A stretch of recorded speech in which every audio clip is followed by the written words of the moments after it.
Welcome to Hot Flash Chronicles, where midlife is messy, menopause is madness, and we're sweating through it together. We're Angie and Shelly, two caffeine-fueled, slightly inappropriate grandmas who say what everyone's thinking. So grab a drink, crank up the AC, and let's dive in. Shelly. Angie. It is time for another Hot Flash Chronicles podcast. I am super excited. So we have a new setup, so we'll have to hear what you think. If you're watching on YouTube, it'll be different visually, and if you're listening, it should be different audioly. That's not a word. Auditorily. Auditorily, that's the word I'm looking for. Thank you for the assist. And what are we talking about today, Shell? You know what? This one? It's near and dear to our hearts. It's a fun episode. It's going to be fun. It actually is. Actually, it will be, because we are going to talk about something that's going to be happening to us. Yeah, directly. You guys are going to get a little behind the scenes, a little peek into Shelly and Angie's lives. Yeah, whether you want it or not. You're going to want it. We're going to talk about being roommates in your 50s. What? I know. In your 50s? I know. So, do you want to explain what's happening and why it's, like how it came to be? How did it start? Our origin story. Oh, it's our origin story. Do one of us get to become a villain? Isn't that what usually happens in an origin story? No, I think they're superheroes. Okay, you can be the villain. I think everybody already figured that one out. So what is happening is my husband and I are going to be, we're downsizing out of our house. Our house is going up for sale, and we are going to be eventually immigrating back to England, where he's from. But there's kind of a period in between where we're going to not have a house. We're not going to be homeless because Angie and her husband are so graciously inviting us to live with them while we kind of go through this selling our house, waiting period to get to England.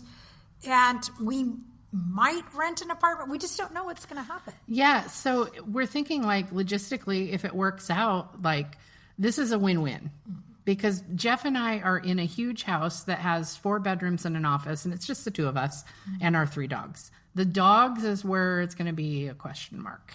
We have some question marks. We have some question marks around the dogs. If you've listened to our pet episode, Fur Babies one, you'll know that we have 6 dogs between us. Yeah. So we're going to try to incorporate and Brady Bunch our dogs. We're going to try to Brady Bunch the dogs. We'll see. We have 2 bedrooms available for Shelly and Phil, so they can have one as a bedroom, one as an office. We'll have community areas. I think it's going to be super fun. Obviously, we have a lot of fun together. Yeah. Obviously, we enjoy each other's company. We enjoy hanging out. We make each other laugh, all of those things. So I think it's going to be fun to, like, and this one's a really good cook. She's a really good cook. I'm stoked about that. We're both good cooks. There's 2 good cooks. And in the past, I actually had stayed with Angie and Jeff. This was before I had a Phil. Before I had a Phil in my life. BP, before Phil. BP, before Phil. So I know we kind of have an idea that it's probably going to be compatible situation. Right. You lived with Jeff and I for about 6 months, I would say, because she had a place in Portland, but she had stuff up here. So at first she was commuting, and then it was like she would stay with us like 5 out of 7 days a week kind of thing. It was super fun. I just basically moved in and they didn't notice. It's fine. Because I was so unnoticeable. So we're going to have 6 dogs. 6 dogs.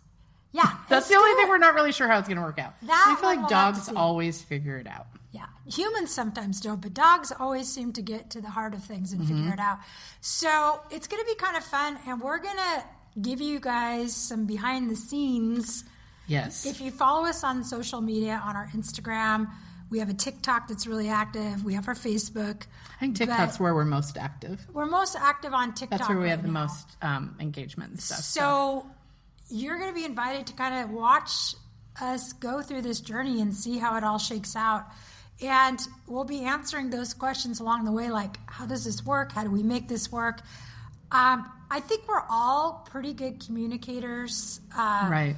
Our husbands are very similar in the sense that they're both kind of quiet, reserved guys. And obviously, Angie and I are quiet and reserved. Right. We're very demure. We're very, very quiet. That's how people... We keep to ourselves. Never describe us. Yeah, So Angie and I are very similar, and we're both It'll be Leos. fine. And Jeff and Phil are very similar in that they're almost mute. Yeah. So we're figuring out logistically, like, well, the rooms that they're going to stay in have some stuff in there now. So they're going to help coordinate all of that. They're going to put some stuff in a storage unit. Phil might head to England before you do, and you meet him over there, or he might come back and forth from England. Yeah. Their house is going on the market in like a week and a half. So this is happening in like 8 days. Yeah. It's happening. So I am very excited about this because, I don't know, I just love hanging out with you. Shelly and I, in our 15, however many years we figured out we've been friends, have never had even a bit of an argument. We've never gotten on each other's nerves that I'm aware of. Oh, I know. And Phil has never annoyed me. So Phil said, because we had Jeff's birthday party this weekend, because he turned 50, Phil said that he has only ever lived with his parents and Shelly. Yeah. So he's curious to what this is going to look like. Yeah. He's had like roommates at college, but that's way different. Right. And I think he still had his own space in just a communal area. So, yeah, I think in today's world, here's what I think we're going to see happening. I'm just going to predict this. I've seen it kind of trending and starting to happen where friends have been purchasing homes together. Yeah, like a little, not a commune, but like a little commune. Yeah, kind of. I mean, like not a commune, but a commune. It's been like women friends and guy friends, but they're at an age where they want to make a real estate investment, and they're not married, and they maybe don't have the income to do it on their own because housing is getting to be so expensive in certain states. So it's been like non-romantic couples per se who are doing these investments, and they're figuring out how to live together as roommates. Right. And I think it's going to be a thing. I'm excited. I'm looking forward to it. The only thing I foresee might be tricky is the dogs. Yeah. Because our dogs have big personalities, even though all 6 of them are small dogs. But I feel like dogs figure it out. They do. Like, I'm looking forward to just like hanging out and playing board games and like, you know, Phil and Jeff can take the dogs for the walk silently. Yeah. Like I made a joke that like I can just imagine they'd go for a 15-minute walk and not say a single word, and they'd both be totally content with that and not worry if the other was upset. Yeah. They have nonverbal. I'm sure they'll have nonverbal. Yeah. So basically they'll have 2 bedrooms and a bathroom that's just their area, and then we'll have 2 bedrooms. And then I'll share the office with Phil, and then Phil might do some work here from the studio when I'm not here. But we're gonna lay it out for you guys, and we'll talk about how we figure out how to do the chores and how we figure out. Right. So we're gonna kind of show our journey on socials, and I'm sure you'll hear about it here on the podcast. But I would highly recommend going and following us on, especially TikTok, because TikTok's probably where we're going to do most of it. But following the journey of like figuring out how we figure things out, because being a roommate in your 20s is different than being a roommate in your 50s. In your 20s, it's like, let's go to the club, like let's get wasted. Let's go party. Yeah, now it's going to be like, what should we plant in the garden? Yeah, like, it's going to feel very different. I think it's going to be a way different vibe. Yeah. Than like roommates. I remember having roommates in my 20s, and like there's this roommate who was like super obnoxious, was really messy, wouldn't clean up after herself, would come in late and drunk. And yes, I was that person. That was you. Me. It's me. I was the one. I feel like maybe I was not an ideal. I don't think I was the best roommate back then. I just was in my own thing, doing my own jam, and I'm pretty sure it was annoying as hell. I'm sure it was lovely. I'm perfectly sure it was lovely. But I'm like, now I'm more like, it's just, you're obviously in a different space, hopefully, when you get older, where you're like more concerned about how maybe your actions are affecting other people. Right. Well, we're considerate, and we're all people that just take care of our shit. So I can't imagine that there would be just like piles of dishes and like, God damn it, wash your cup. Like, but watch and see if there is. Yeah. So follow us on TikTok. We're just Hot Flash Chronicles. Yeah. And then Instagram is also Hot Flash Chronicles. Yeah, I think it's pretty much that. Yeah. If you look at any of our stuff, there should be a link tree that has all of our links. And also, like, if you've done this, if you've had to be a roommate. Yeah, if you have any idea, like, later in life, potential pitfalls. Yeah, we'd love to get some, input from you guys. But I think one of the main things that we've talked about in several of our podcasts that I always bring up as being like the key foundation, the building block of everything is communication. Like being able to talk to the people that you live with or work with, whatever your social situation is. And I feel like that's something that Angie and I are very good at. But almost any relationship in your life that is running smoothly or working well, if you dig down to the roots of it, I think almost every time you can say, we have good communication. And that's what we're able to be honest and take feedback and take, constructive criticism and apply it. And that's like anything in this world. And that's like with your kids, with your adult kids, with your friends, with your partners. And when you're a person who has a hard time feeling like giving yourself that permission to be like, I'm going to talk about the important things and not worry about ruffling feathers. I think a lot of us just feel like it's hard to do that. It's hard to have those honest conversations. It is. And I think that being with people that you trust and that you vibe with, like, none of the four of us is dramatic in the sense that like you and I are really extra, but we're not. That's true. We're not explosively dramatic. Like, we're more just like, look how fabulous my hair is, kind of dramatic, but not like argumentatively. Or like there's some people, I know some people who just come fucking unglued. Like they're very emotional and they'll cry and they'll make a scene or they'll yell or. We're not those people. No. We're chill. That's why this friendship works. That's why this podcast works. That's why this can work. And what are you most looking forward to as far as like the day to day?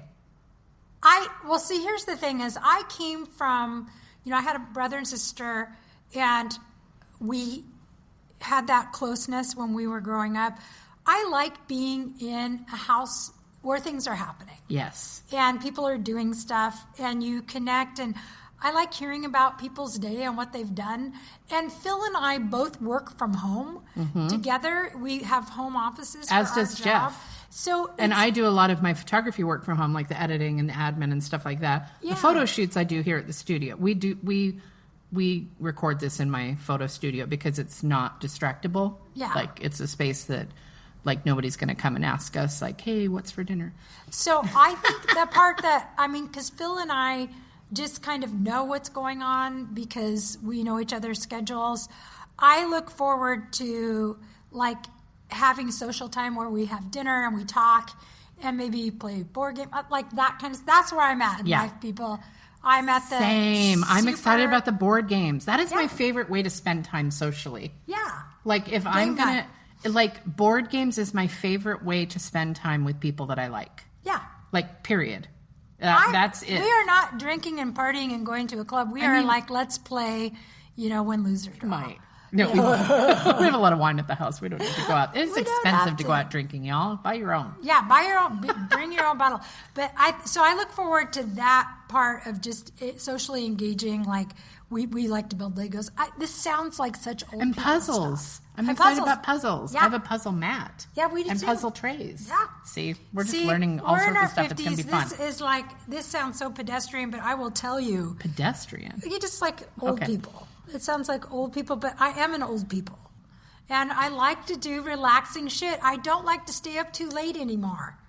I don't like to feel tired. I like to have fun at home with my dogs. With my dogs. Maybe a glass of wine and a gaming night. That sounds like heaven. Fun. Or like barbecuing. Jams. Yeah. I'm looking forward to just like hanging out in the summer because we just got like a pool and like just hanging out, doing a barbecue, like drinking margaritas in the pool, doing whatever. Like, or maybe non-alcoholic margaritas. I don't drink a lot, but no shade. No shade on anybody. We never judge. We never judge. We're not yucking yums. But I feel like one of the things that when we talk about old people here's what I've figured out. I like to be relaxed and chill now. I don't want to be all fucking worked up about shit. I don't want to be nervous and upset and anxious about my job. I want that to end at the end of the day and to have my time. I like feeling relaxed. I don't like to have to drive in lots of traffic. It's just like there are things that change as you get older. And maybe it's not even about your age. It's just that maybe you start requiring different things that feed your soul. Right. And I think that's the thing is I like being relaxed. That's the community of it, I think, is going to be fun. And one of the things I'm looking forward to is watching Jeff and Phil's friendship grow. Yeah. Because they've been like more peripherally friends because their wives are friends, but they're going to form a different kind of bond. Like Phil's over at the house right now with Jeff while we're here recording. So it's like they're going to figure out how to navigate their friendship. And I know that because they're so similar, I know that they're going to get along really well. And like we all have similar worldviews and like the big ticket items where people have feelings about things. Our values we are align. aligned. We align. We all have grandkids, so our grandkids can get together. And there will still be space for like the grandkids to come stay. There will still be space if we have a house guest, they can stay in the office room. And like, it's not, I don't see a downside at this point. And I am a cockeyed optimist. Like I'm definitely. I tend to be too. I tend to think, mostly I see everything going right. And then if something comes up, there will be blips, but fix it. We also agreed that if any of the four of us has a boundary crossed, then we need to know that we have like the ability to say like, I'm not okay, or any of the four of us can say this isn't working, and there won't be any hard feelings. Yeah. Like we don't want to sacrifice the friendship for it, but all four of us are people that contribute to a well-running home. We we cook meals for ourselves. We clean up after ourselves. We're adults. Ish. We both have kind of cluttered lifestyle. We're not like no magazines are showing up at my door. No. That's the thing. Nobody's going to be like, you should be in architectural. How's beautiful. But it's like not with 6 dogs. We've really got it's like our lives are comfy, and we recognize that we have different schedules. We're like. Different family days, different things, and there's no expectations. So I'm just looking forward to it. I am too, and I just think it's it almost feels like a social experiment, and I do think we're going to see people combining households just with our current world. And if you we live in Washington State, which is getting to be a very expensive state to live in. So I think you're going to see a 2-bedroom apartment is like $3,000 for rent. Yeah, it's ridiculous. It's crazy. So I think you're going to start seeing this kind of these co-living situations and happening amongst adults. I think people who maybe aren't married or who are single are maybe going to start finding these roommate situations later on in life.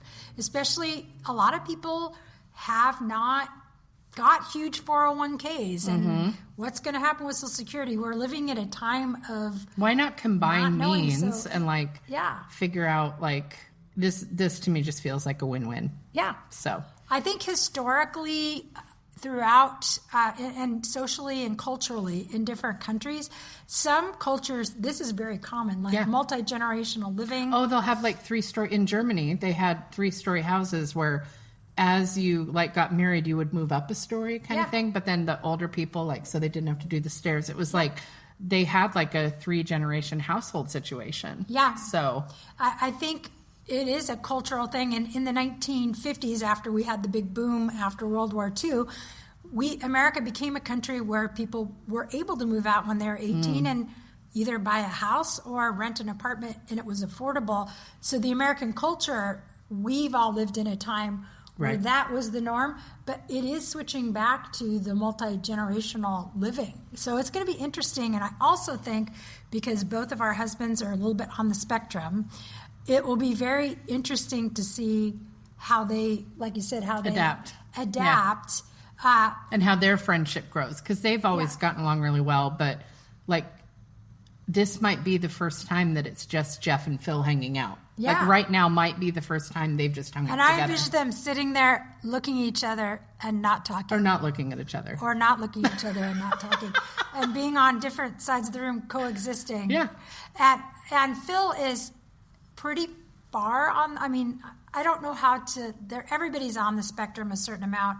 Like the functioning. He's very high functioning. Well, he's got a PhD and he's British Sheldon Cooper. He is a theoretical physicist. He has his PhD. We should have the guys on a podcast episode. Where they could not talk. They'll just sit behind us. And blink. There's a lot of blinking and processing. Phil does rapid blinks when he's processing. He does he does a blinky thing. Yeah. Jeff doesn't do that. He looks down like he's a. He doesn't make the eye contact. He's not as eye contacty. Yeah. Jeff hasn't been diagnosed as on the spectrum, but I know I'm on the spectrum, and I'm fairly certain he is. Everybody is. I mean, that's why it's a spectrum. You can be on one end or the other, but I think they both are. Here's the thing: is they're both extremely intelligent. They're super smart, and I think they just process at a different rate and a different level. So I think that will be interesting for us. We're not that we're not smart. We're super smart too, but Obviously. It's a different kind, and we're much more social.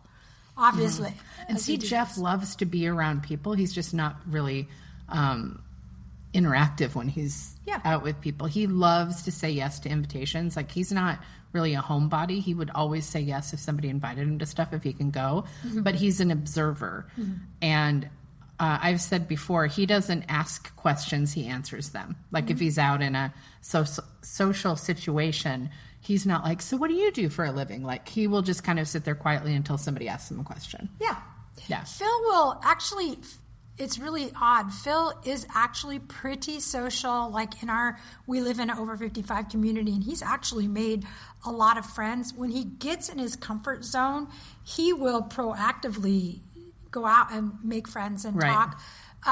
He's good at doing small talk stuff. I'm not. I like to talk about real things. Yeah, Jeff likes the deep, not the surface. He's not like, hey, great weather we're having. Or he doesn't want to just talk about, so how's your Sunday going? Like, he wants to get into the meat and veg of it. He doesn't want to deal with all the other bullshit. I don't blame him. I'm kind of like that. I like to talk about the real stuff. That stuff makes me so uncomfortable.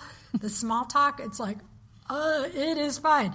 It is not raining. It just feels so forced, and it's usually about something I don't give a shit about. Right. It's like, I don't care. Yeah. So he'll just kind of sit there until either somebody asks him a question, or if a topic comes up that he's interested in, then he'll jump in. But he's usually more of an observer than a conversation starter. Yeah. Well, you know what? You'll get to watch this journey, and I would highly recommend following us, because I think it's going to be fun. People love to watch a journey, and people love to watch a transformation. This is going to be both. And, we might hire someone to come in and create the drama. Or it could be my dog, Chevy. If anybody's going to create drama, it would be Chevy. Well, and you can watch just how are we figuring things out. Like, oh, my God, I didn't even realize that we'd have to have a laundry schedule. Or, like things like that. Yeah. Like, ooh, things we didn't consider for $100, Alex. Like, but we'll figure it out. Yeah. I think it'll be fun. And even if it's not fun for other people, it'll be fun for you and I. Yeah. Everybody else can kick rocks. Yeah, we'll laugh our asses off. We're gonna create a lot more content too, because we'll have all this time together. Right now, we live about 45 minutes apart, so we come here once a week to record, and we record a couple episodes at a time, so that we don't have to. So Shelly doesn't have to drive up here, because sometimes it can take a couple hours for you to get here. There's from where weird you live. traffic. Yeah, sometimes it's been But anyways, you're invited to do that. Yes. And we, again, would love to hear any of your experiences. Or if you have questions about, well, how is this going to work? Or have you considered this, you guys? Like, maybe if there's stuff we haven't considered. Yeah, because I'm sure there is. Yeah. Well, we're already finishing each other's sandwiches. Yes! I was going to say sandwiches. Okay, Shelly. As we always do, should we end with a couple rapid fire? Oh, my gosh. Yes, we absolutely should. Oh, my gosh. Do you want to go first? You want me to? You go first. Okay. So since we're talking about cohabitating and living together, I want to do one along those lines. So I'm going to say, Angie, if you, or actually, with any roommate you've had in the past, if you could live with one of them again, who would you pick from your past? Oh, gosh. Johnny B. Hogg was a great roommate. Roommate. Johnny was fun. Okay, cool. Johnny was. I've heard about Johnny. Yeah, Johnny's great. So Johnny. Oh, happy late birthday to Johnny Cake. Love my Johnny. Yeah, he was probably he was pretty fun. Cool. It was attractive. It didn't hurt to be a single woman living with an attractive platonic friend. Yeah. I didn't hate okay, Shelly. Yes. What is your least favorite household chore if we're going on? At least all of them. No. I want to know how the captions are going to capture. I am not a fan. I hate cleaning the bathroom. Okay. I hate the toilet and stuff, but I'm the one that has to do it because Phil really doesn't like it. I don't like cleaning toilets. I can do it, but it's not my fave. It is not my fave. Okay. Don't bother me. All right, let's see. I'm going to go back to Angie. Okay. We got to do food ones. We do. We have to do a food one. Now that we'll be living together in this community environment, what is your go-to meal to feed a bunch of people? Oh, so you've heard of Marry Me Chicken, right? I used to make something that my friends dibbed Marry Me Pasta because it was so good. You eat it and you just want to eat more. Propose. It's pasta with olive oil and garlic, and then you put in some sort of a protein, some fresh basil, some fresh cut tomatoes, maybe some sautéed onions, and then you top it with either a feta or a goat cheese, or I'm into it already. I'll make it. Can I marry you after I have it? We'll be living together, so why not? Yes. I think we just decided we're going to be polygamists as well. Yay! Don't tell the boys. We won't tell them. They won't be on board, but we're on board. Kidding. So the Marry Me Pasta was always like, oof, you could make this every day and I wouldn't be mad about it. That sounds good. Yes. Okay, Shelly. What? Hang on, I feel like I've already asked you that one. Nope. Sometimes we have menopause brain and we can't remember. We've done that. I've listened to a couple episodes like, oh my God, we already asked that and we asked it again. Oops. I'm not surprised. What is your favorite summertime snack? Ooh. See, I'm automatically thinking of a refreshing drink. It's like it could be a drink. Yeah, it's I like things like even when you just slice up the cucumber and put it in the water. But I'd say like your probiotic lemonade. It slaps, dude. That would be really good drink. Like I like refreshing things, so I tended right away, or like watermelon, like something just fresh and. I do love fresh fruit. Yeah, fresh fruit. Okay, guys, this has been another episode of Hot Flash Chronicles. Give us a like, give us a follow, give us a subscribe. Yes. And if you like what you're hearing, we would love to get a 5-star review from you wherever you listen to podcasts. It means the world to us that you've chosen to listen to us today. Yes, and we will see you on the flip side. Ciao. Ciao, ciao. That's a wrap on this episode. If you laughed, related, or just need more, hit subscribe. Check out the show notes to find us on socials and YouTube, and join our Patreon for exclusive extras. And remember, we're still hot, just in flashes.